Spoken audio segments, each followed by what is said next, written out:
On this episode of Newt's World, I want to put in context what we're living through. Because I think if you come down to the narrowest explanation, it's, Canada may have lost, Canada's unhappy, Canada's supporters are unhappy. Well, that's been true for elections since the founding of the Republic. In fact, even back when we were colonies and people ran for the colonial legislature. That wouldn't make this remarkable or unusual. What makes this remarkable is that we have been in a at least 5-year-long conflict in which every element of the national establishment has gradually become recruited to try to destroy Donald Trump and the movement that he represents, to go after the people who were inappropriate, whether it was Barack Obama's definition of them, living in small towns, having guns and clinging to their Bibles, or it was Hillary Clinton's or others. This whole sense of these strange people who don't understand in a sophisticated way why selling out American jobs to China and having great relationships with international organizations is more important than American jobs, or that kneeling rather than standing for the national anthem is a sign that you're cool, or the whole range of things which for at least half the country are unacceptable. So this election has to be seen within a historic context, that it is part of a much bigger drama, a drama in which all of the bigs are opposed to Donald Trump and his base. And by all of the bigs, I include people like Facebook, which actually has a dozen Chinese scientists working right now, trying to apply Chinese techniques to being able to censor Facebook. It includes Twitter, which is recently, as the middle of this week, censored 4 out of 6 tweets by Rush Limbaugh, has censored the President of the United States, and increasingly, along with Google, have kicked conservatives and pro-Trump people off the system, crippling their ability to communicate. So that was just a piece of it. And then, of course, there was the big media, whether it was the New York Times or NBC News or the Washington Post, and their unified hatred of Trump, or it was the big academics, the fancy universities, who had contempt and deep, bitter hostility for the kind of old-fashioned, pro-American, patriotic approach, or for the desire to actually appoint constitutional conservatives to the judgeships. All of these things have been swirling around. They started in the summer of 2016 when there was a serious effort initially financed by the Clinton campaign and then gradually taken over by the FBI and the CIA to destroy President Trump before he even got elected. Then there was the effort to spy on him and his administration after he got elected. Then there was the effort to have a long investigation, diverting his attention and putting him under pressure when Robert Mueller was appointed and went out of his way and brought in very bitterly anti-Trump lawyers, and none of that worked. And in the end, his report was nothing. And then, having failed at that, and the Russian collusion theory collapsing, they came back with a new charge, which involved a phone call to the Ukraine, which turned out to be grandly ironic once it became clear how much money the Biden family was making out of Ukraine. But at the time was seen as a horrifying example of Donald Trump being inappropriate, leading to an impeachment vote in the House with no evidence and its rejection by the Senate. All of these things going on to try to find some way to get rid of this guy who was methodically changing Washington. He was deregulating things. He was adopting policies that were working, but they were repudiating the old order. So when he moved the embassy from Tel Aviv to Jerusalem, for example, a generation of so-called experts who had for 35 years blocked that from happening were appalled. And then it worked. And then 3 countries recognized Israel. And suddenly they really hate him because, it's bad enough that he is sort of this real estate rube who doesn't understand in a sophisticated way what they do. But it's even worse that his instincts were right and theirs were wrong. So the fear and loathing, to use Hunter Thompson's phrase, is just extraordinary. And then you got to the election. Of course, early on, the Democrats were pretty sure they were going to win because all the polls showed that Trump was going to lose. In fact, at one point they had a poll that showed in Wisconsin he was down 17 points, which was always an absurdity. But it actually misguided them, because when their liberal pollsters would take the kind of polls that made them feel good, it also told them that their policies were acceptable. And of course, part of what that led to was a radical Democratic Party that was unacceptable to a substantial number of Americans, which is why when you began to get to the Senate elections and you saw $80 million spent to defeat Mitch McConnell and he won, you saw $80 million being spent to defeat Lindsey Graham and he won, and you saw, I think, $100 million being spent to defeat Joni Ernst and she won. There was something going on. And then you watched, instead of Speaker Pelosi and the House Democrats picking up seats, which the news media all expected, they lost seats. And now it's getting even worse. And not only did they lose seats, but they lost seats to the largest number of women ever elected to the House as Republicans. And they lost seats to minority Republican candidates as the party began to become much more diverse under Kevin McCarthy's leadership. And then at the state and local level, the Republicans were gaining ground, picking up seats in the legislature, picking up a governorship. So the result was that the polls not only misled the news media, the polls misled the Democrats, because they were so wrong, they allowed them to get out on the limb of issues and policies that people just wouldn't accept. That's the framework in which we get to one of the great differences in American politics, something you've heard me talk about before. Republicans focus on campaigns. So we were appalled that Joe Biden would hide in his basement. We thought it was amazing. We made fun of it. We couldn't understand it. Democrats focus on elections. So if you focus on a campaign, you want a candidate who's out there and who's got great crowds and who's got people excited and you have momentum. But if you focus on elections, you want to build a machine that wins the election. You don't care about the candidate. And so that's what they were methodically doing. While Biden was hiding in his basement, they were building a machine designed to win no matter what. And early on, they thought it would be easy because they thought Trump would collapse, and the polling all told them that he would collapse. But they also had some insurance policies. Callista and I were at the White House Tuesday night, and everything seemed okay. And we were ahead in all 6 of the key states, and suddenly voting stopped.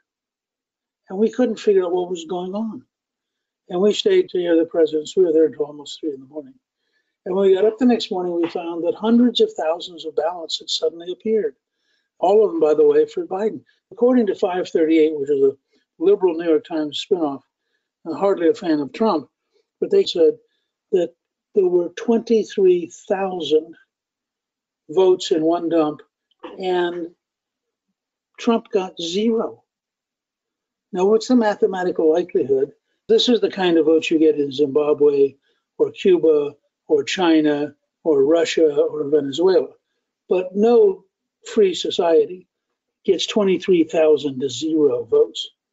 And people began to look at what was going on. As somebody who'd represented Georgia for 20 years, I noticed that in every one of the key swing states, the president started out with big majorities. It looked like he was guaranteed to win.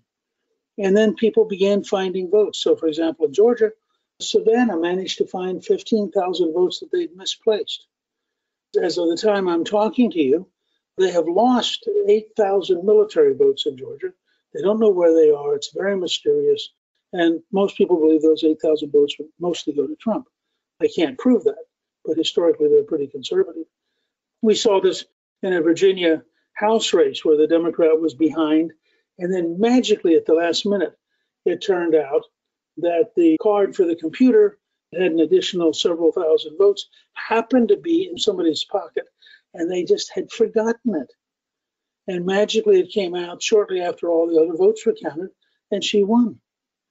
And every time you turn around, whether it's in Detroit, or it's in Philadelphia, or it's in Atlanta, you find that these kind of things were happening. In addition, the Democrats and their machines worked very hard not to have people know exactly what they were doing or where the votes were coming from or how they were being counted. And so from our perspective, there's a great deal that is very fishy about all this.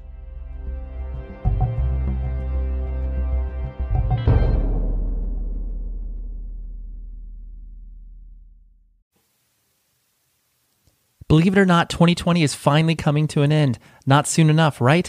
Well, what this really means, though, is if you have a car you don't need, that you're not using, just sitting in your driveway, time is running out to donate it to Cars for Kids and claim a tax deduction. Yes, donating your car is tax deductible. Your deduction is based off the sale price of your car. Cars for Kids works hard to sell your car for the best price, which means more funds for their charity and a bigger tax deduction for you. Your car donation is fast and free, usually picked up within 24 hours and often even the same day. And Cars for Kids will take your car even if it's not running. Cars for Kids makes the process of donating your car quick and easy. It takes just about 2 minutes. They handle all the details, all the paperwork. All you need to do is schedule a pickup and sign away the title. And as a special thank you for donating your car, Cars for Kids gives you a vacation voucher good for a 3-day and 2-night hotel stay. The end of the year is coming up quick. Donate your car and claim your tax deduction today. Go to carsforkids.org/Newt. You'll get professional service, a convenient pickup, a maximum tax deduction, a vacation voucher, and you'll be doing good. That's CARS with a K. KARS, the number 4, KIDS.org/Newt. carsforkids.org/Newt. When's the last time you got rewarded for brushing your teeth? With Quip's new smart electric toothbrush, good habits can earn you great perks, like free products, gift cards, and more. You've probably heard us talk about Quip a million times, but this is something brand new that rewards you and your mouth. The Quip Smart Brush for adults and kids connects to the Quip app with Bluetooth. Track when and how well you brush, get tips and coaching to improve your habits. Earn points and rewards from Quip and its partners for daily brushing and bonus points for completing challenges. Already have a Quip? Upgrade it with a smart motor and keep the features you know and love. Start getting rewards for brushing your teeth today and go to getquip.com/Newt to get your first free refill. Spelled GETQUIP.com/Newt. Better oral health made simple and rewarding. The national establishment, of course, wants Trump to immediately concede because they'd like to get it over with, walk off, and never look at it again. They don't want to know if there are any votes that are illegal. They don't want to know if there have been data dumps that are false. They don't want to think about what would happen if it turned out the 23,000 to 0 vote was phony and that was deducted from Biden in Pennsylvania. They don't want to think about what would happen in Atlanta if there was a careful, accurate count. So their current goal is to close it all down. You know, the president owes it to the rest of us to concede. Well, first of all, a television channel announcing that they had projected the president or the vice president to carry a particular state has no legal binding. They have to go through a process in many states where they have to certify the votes. Then they have the opportunity to go back and recount. And then they have the opportunity to go to court and challenge. For example, there are people who were voting who weren't alive. There are people who are voting who didn't live in the state. And there are all sorts of reasons to believe that at a minimum, we owe it to the American people to methodically insist on going through a careful count and going through a real check against all these ballots. You know, where did they come from? Are they real? Was the person registered? Or if they're in a state we can register, did they provide the right information to register on same-day registration? So there are a lot of things there that have to be looked at. The system's going to break into 3 parts. The Democrats, of course, and most of the news media are going to chant that Trump owes it to the country to cave and give in and be reasonable because, after all, now that he's been defeated, he has to accept it and walk off. There's a group of accommodationist Republicans who always believe it's their job to side with the Democrats and news media. And they're going to say, you know, I really don't like the president talking about vote theft, and I don't like the president talking about corruption. And they don't particularly want to look at the data. They don't want to look at the growing amount of evidence. And then there are the people around Trump who understand that Trump's race in 2015 and 2016 was a direct head-on assault at a national establishment which had betrayed the American people, no longer represented them, represented its own interests, and very often represented those interests in alliance with foreign countries, including China and Russia. So those will be the three factions. And you'll see this swirl for a little bit. And Biden and the Democrats, with the strong support from news media and from the internet companies, will go all out to say, look, it's really all over, even though the votes haven't all been counted. It's really all over. And we don't need to have any recounts. So we'll just go ahead and move forward. And after all, now that we finished getting the election, can't we all go ahead and be friends? And I think you'll see the president saying, no, I want every vote counted. I want to make sure where there are questions that we answer the questions and that we owe it to the American people to have an honest, straightforward election in which every honest ballot is counted, every legal ballot is counted, but no illegal ballot and no corrupt ballot is counted. Well, you look at a place like Detroit or Philadelphia or Atlanta, that's a tall order. And that's going to require going through precinct by precinct, vote by vote, and challenging the people who have good reason to be excluded. So I think that's part of where we are right now. The other thing to remember is that this is a real power struggle between the interlocking elements of the national establishment, the high-tech companies, the people who invested heavily in China and made huge amounts of money, the people who represent the left-wing activists on college campuses, the big city machines. All of these folks have a broad coalition where they each take care of the other. The big city machines and the teachers union want money, and they don't care about left-wing radicalism. The left-wing radicals don't care about money, so they form a natural alliance. The internet companies are all based in Silicon Valley, where they are, if anything, more liberal than the news media. The news media is so monolithically left now that it'd be very, very dangerous for a young reporter to be pro-Trump and expect to keep their job. So all of these different elements are going to swirl together. In the next week or two, you're going to see enormous pressure brought to bear on the president and on the president's supporters. But I think that America is an amazing country. And much like Nixon, who had won an enormous election, carried all but 2 states, ended up with, I think, almost about 60% of the vote, and 2 years later was resigning from office because the research went on, the investigations went on. Now, in that case, the media was against him, so it was easier. But I think in the next few days, you will see a lot of things come out. I say that in part because at Gingrich 360, we're getting an amazing number of emails from different people who are telling us about specific examples. People who were intimidated, people who were told they couldn't be poll watchers, people who saw specific examples. I think that that is going to continue to grow. I think now that people understand that you don't have to be passive. I would be very surprised if during a really serious, in-depth review, Georgia doesn't flip back to the president. I think Arizona is going to flip to the president. I think Pennsylvania, the corruption in Philadelphia, historically has always been enormous. And I think it's very likely that Pennsylvania will flip back to the president. So I think this dance is not done. The other state which people don't pay much attention to is Nevada. And there the Republicans have so many examples of things that were wrong that they've actually filed a lawsuit in federal court because they think they can turn around the entire election in Nevada just based on how much they've done wrong. But as you watch all this, and a lot of it's confusing, frankly, I spent 4 or 5 days digging into this. And with all of my experience, I'm confused. So if you feel confused, don't feel bad. And later on, I'll try to do a very methodical podcast that will walk you through all the details and give you sort of a glossary that you can understand what's going on as this thing evolves. But the key thing is that all of the elements of the establishment went all out at every level in order to defeat Trump. And they may or may not have. The truth is, we don't know right now. My personal belief in my heart is that if you count honest legal ballots, Trump will be reelected.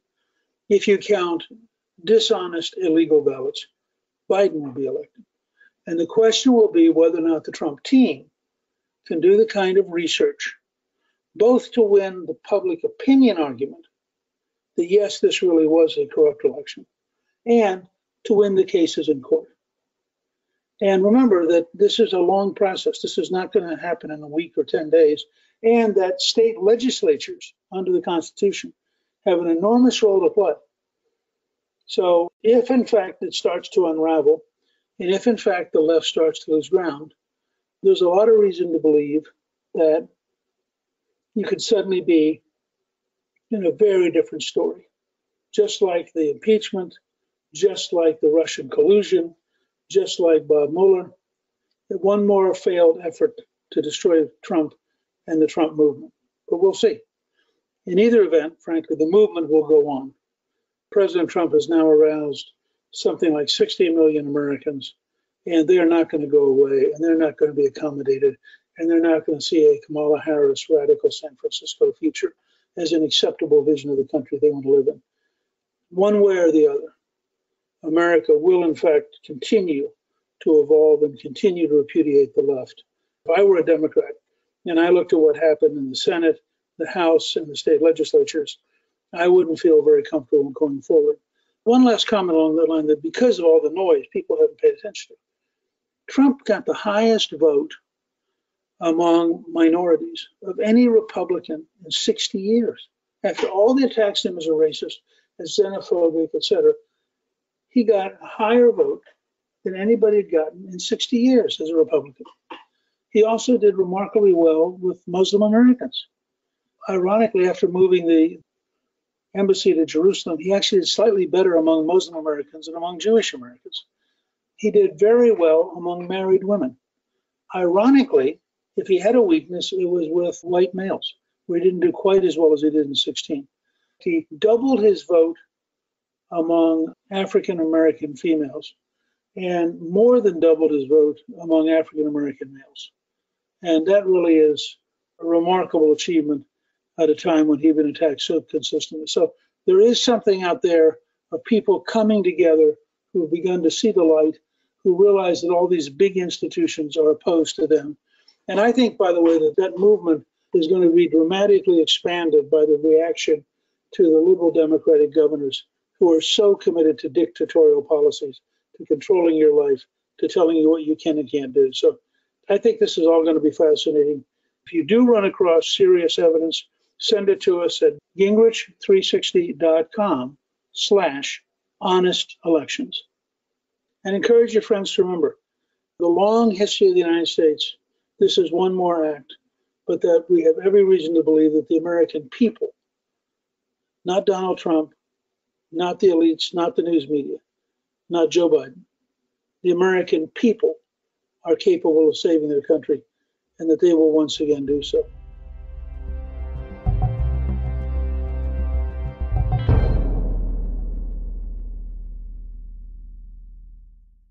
Support for this podcast comes from AT&T. All right, so to stay connected, AT&T Business has the only wireless plan your teams need. With mobile hotspot data up to 100 gigabytes, they can easily use their phones to connect tablets and laptops to the internet from really virtually wherever work takes them, giving them the power to boost productivity even on the go. Upgrade to AT&T Business and get our best plan with nationwide 5G and 100 gigabytes in mobile hotspot data. Visit att.com/business elite. Terms and conditions apply. I wanted to report in because this is such an amazing experience. And I wanted to share with you, as my own thinking is evolving, just how bizarre this all is. I'm writing a piece right now, taking the movie The Irishman, which is about a mafia hitman, and comparing it to the 2020 election, because the level of intimidation, corruption, dishonesty that took place this year can only be seen in the context of dealing with the mafia and the ways in which they are hiding things, and the news media is complicit in avoiding looking at things is just astonishing. I just want to give you a few things.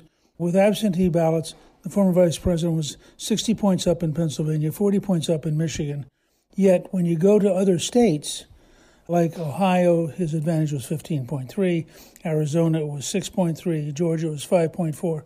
Very unlikely that there's such a huge difference between Minnesota, 4.9, between the kind of stunning vote he's getting in Michigan and Pennsylvania and the kind of vote he got in states where that particular thing was not being corrupted.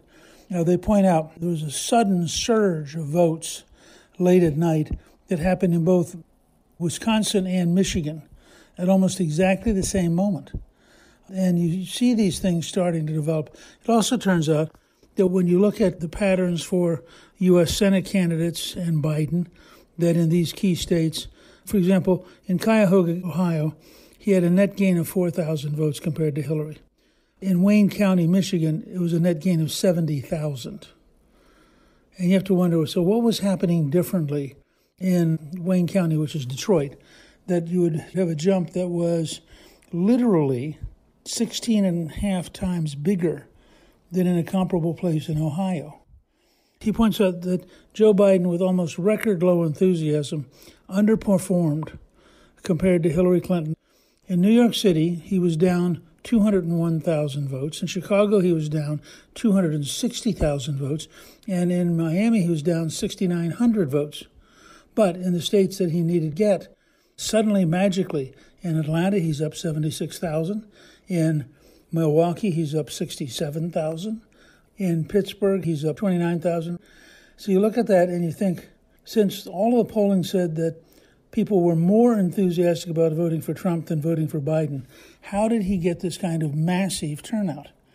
In Pennsylvania, at the end of election night, Trump was ahead by 800,000 votes. And then suddenly, over the next few hours, there was huge dumps. 538, which is a New York Times spinoff that is hardly pro-Trump, reported that two more batches of Pennsylvania vote reported at 23,277 votes for Biden, zero for Trump. You know, it's one thing to say he's going to get 75% of the vote, but 100% of the vote is the kind of margin you get in a place like Venezuela or Zimbabwe or Cuba or China. It's not something you get in a genuinely free society. So you keep going down these things, and it is just amazing how many different places. We know already of one computer system which totally reversed the vote. That's Antrim County, Michigan, which Trump had carried by 30 points in 2016, but Biden was ahead by 29 points in 2020, which couldn't possibly be right. And when the New York Times pointed this out on Twitter, suddenly they said, oh, there was an error. And they suddenly added back in to the Trump majority. And it turns out, by the way, that particular kind of computer actually is in use all over the United States. And so there's really good reason to wonder how many places was that computer programmed wrong, because these are programming errors. These are not human errors. Rod Blagojevich, the former governor of Illinois, said, there's no question what's happening in Philadelphia, Milwaukee, Detroit, and other cities. He said, quote, in big cities where they control the political apparatus and they control the apparatus that counts the votes and they control the polling places and the ones who count the votes, it's widespread and it's deep. So these are the kind of things we're seeing over and over again. There's also reports of people who are dead voting in fairly significant numbers. Somebody came in and actually took the Social Security death index on your voter information and then compared it with what was happening. So there was a guy named William who died in 1984 at the age of 82, but he applied for an absentee ballot on September 11th. He submitted it on September 19th. They've been actively voting dead people for several months before the election. I mean, this was not a last-minute thing. These were people who had figured out that they had to win Pennsylvania, Michigan, and if they could add to that Georgia and Arizona and Wisconsin, then it was over. So they focused their efforts in a handful of states that were just sort of remarkable. So I'm going to continue to dig into this. We have an entire project at Gingrich 360, and we will be publishing material there. And if you go to Gingrich 360/honest elections, you'll be able to send us stuff that you want us to see. It is just remarkable how much we're learning. And the intimidation, we have people who are saying, yes, what you're talking about is true, but I am afraid to say anything. I had literally one person say to me, I would probably be put out of business in the city that I'm in if I were to testify to what I know is true. And so I don't want to risk my family and my business. So that level of intimidation is out there. And there's just an amazing range. The Nevada Republican Party, by the way, sent a letter to the Attorney General Barr saying that they've identified 3,000 individuals who appear to have improperly cast mail ballots in the election. So a lot to learn, a lot to look at still. And I just want to let you know that I'm going to continue working on this. I don't care what the networks say. We're a long way from finishing this process. And every time I turn around, I get new emails with new examples of corruption and how it was done and how deeply determined the machine was to steal these states. Stay tuned. As always, I will try to keep reporting as I learn things. If you run across examples of evidence proof of fraud in voting or in counting, or if you run across people willing to talk with us about it, contact us by writing to gingrich360.com/honest-elections. Newt's World is produced by Gingrich 360 and iHeartMedia. Our executive producer is Debbie Myers. Our producer is Garnsey Sloan. And our researcher is Rachel Peterson. The artwork for the show was created by Steve Penwood. Special thanks to the team at Gingrich 360. Please email me with your questions at gingrich360.com/questions. I'll answer a selection of questions in future episodes. If you've been enjoying Newt's World, I hope you'll go to Apple Podcasts and both rate us with 5 stars and give us a review so others can learn what it's all about. I'm Newt Gingrich. This is Newt's World.